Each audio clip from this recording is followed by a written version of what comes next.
Assalamualaikum warahmatullahi wabarakatuh. Perkenalkan, nama saya Dewi Sarintan. Di sini saya akan mempresentasikan tugas UAS eh, yang bertemakan tentang metodologi tafsir Al-Quran. Di sini saya akan eh, mempresentasikan materi tentang definisi metodologi tafsir Al-Quran, sejarah metodologi tafsir Al-Quran, urgensi, metode tafsir Al-Quran, juga pendekatan, lalu langkah tafsir dan corak tafsir. Oke, yang pertama, apa itu metodologi tafsir? Metodologi tafsir adalah prosedur atau kerangka kerja yang tersusun sistematis untuk memahami, menjelaskan, dan menyingkap maksud kandungan isi Al-Quran. Sehingga penafsir berjalan secara terarah, dapat dipertanggungjawabkan dan tidak menyimpang dari pesan ayat. Metodologi tafsir itu seperti tentang ilmu yang berbicara tentang cara, langkah, prinsip, dan prosedur yang dapat dilakukan untuk suatu kajian. Eh, Metode tafsir juga ialah ilmu untuk menjelaskan makna ayat, kandungan, hukum, dan hikmah Al-Quran sesuai kemampuan manusia. Lalu, metode tafsir juga bisa disebut sebagai jalan ilmiah untuk membaca Al-Quran secara benar, hati-hati, dan kontekstual. Selanjutnya ada sejarah garis besar perkembangan metode tafsir. Sejarah saat perkembangan metode tafsir itu terbagi menjadi empat. Yang pertama itu masa Nabi. Pada saat masa Nabi, tafsir itu bersifat praktis, otoritatif, yang berarti langsung dari bimbingan wahyu. Yang kedua, masa sahabat. Tafsir tetap dominan berbasis riwayat, berbahasa Arab, asbabun nuzul, dan ijtihad terbatas. Lalu ada masa pertengahan atau kodifikasi, yakni tafsir yang dibukukan, sanad yang dicatat, lalu berkembang ke tafsir roi dan spesialisasi keilmuan. Yang terakhir ada masa modern atau kontemporer, yakni tafsir yang semakin dialogis dengan persona sosial, lalu ilmu pengetahuan mengenai tentang sejarah, budaya, dan isu kemanusiaan global. Selanjutnya ada ciri fase dalam sejarah. Ciri fase dalam sejarah metodologi tafsir itu ada empat. Yang pertama fase awal. Nabi menjadi penafsir pertama Al-Quran. Penjelasan diberikan untuk kebutuhan pengalaman. Selanjutnya tidak semua ayat dijelaskan secara rinci, hanya yang diperlukan umat. Selanjutnya ada fase sahabat, yakni penafsiran global belum utuh untuk seluruh ayat. Rujukan utamanya tetap bahasa Arab dan pengalaman hidup bersama Nabi juga ada sebab turunnya ayat. Selanjutnya ada muncul kecenderungan ahli asar dan ahli roi.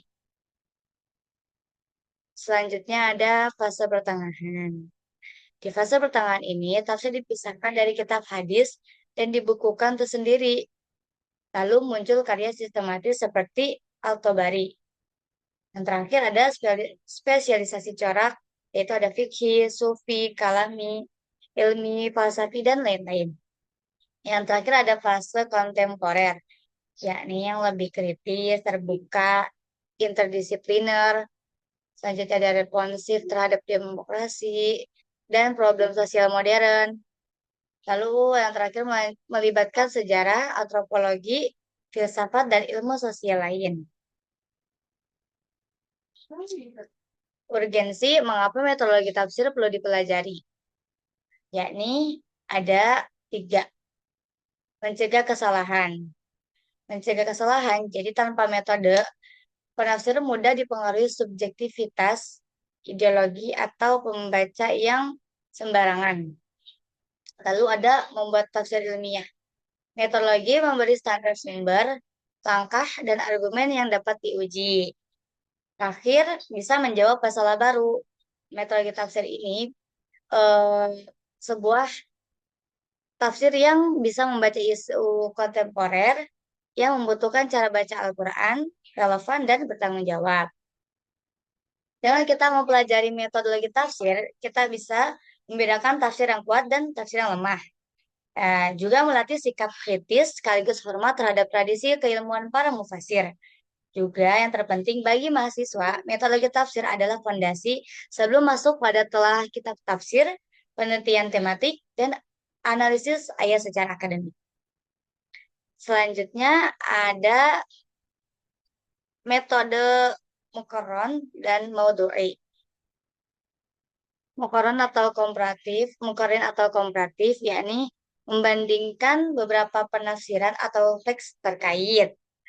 Bermanfaat untuk melihat perbedaan argumentasi para mufasir, dan sangat baik untuk menjadi sebuah riset akademik, tetapi kurang langsung menjawab masalah sosial praktis.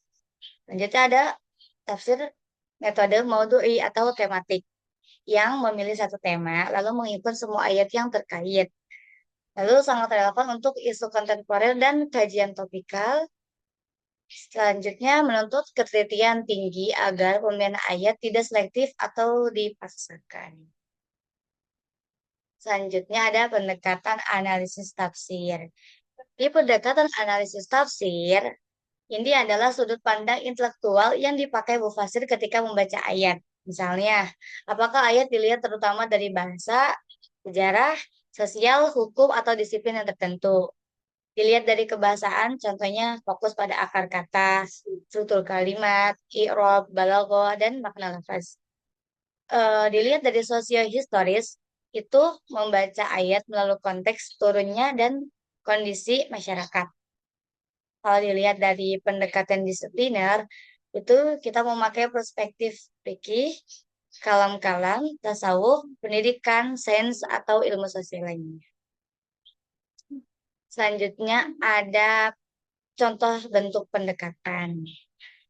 Ada objektif dan subjektif, itu yang menimbang sejauh mana mufasir menjaga jarak dari bias pribadi. Secara langsung atau tidak langsung, membaca ayat secara tekstual atau melalui mediasi teori atau ilmu teori yang lain. Selanjutnya ada komprehensif atau mencakup keseluruhan data ayat yang hanya bagian tertentu. Ada monodisipliner yang memakai satu disiplin utama, lalu menggabungkan beberapa disiplin secara berdampingan. Dan ilmu-ilmu itu saling berinteraksi untuk menghasilkan pemahaman baru. Itu contoh pendekatan. Selanjutnya ada contoh teknik analisis yang dipakai oleh mufasir.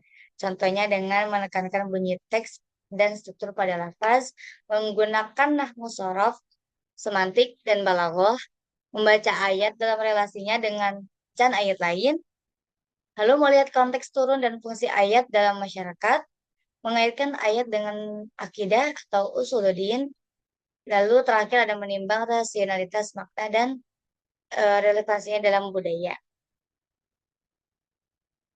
Selanjutnya ada pengertian tentang cara tafsir.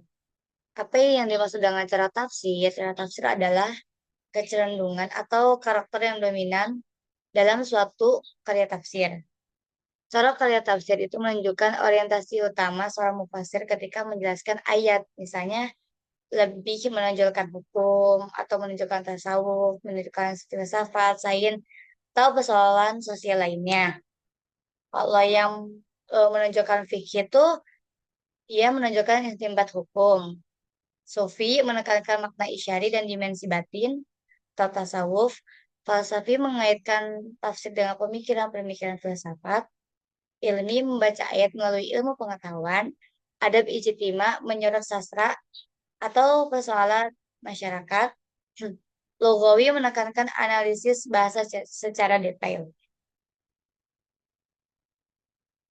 Dan dari kesimpulan ini semua, inti dari metodologi tafsir adalah menafsirkan Al-Quran dengan sumber yang benar, langkah yang sistematis, pendekatan yang tepat, dan kesadaran bahwa setiap tafsir harus terbuka dan pengujian ilmiah. Mungkin itu saja yang bisa saya sampaikan. Kurang lebihnya mohon maaf. Wabillahi taufiq walhidayah. Wassalamualaikum warahmatullahi wabarakatuh.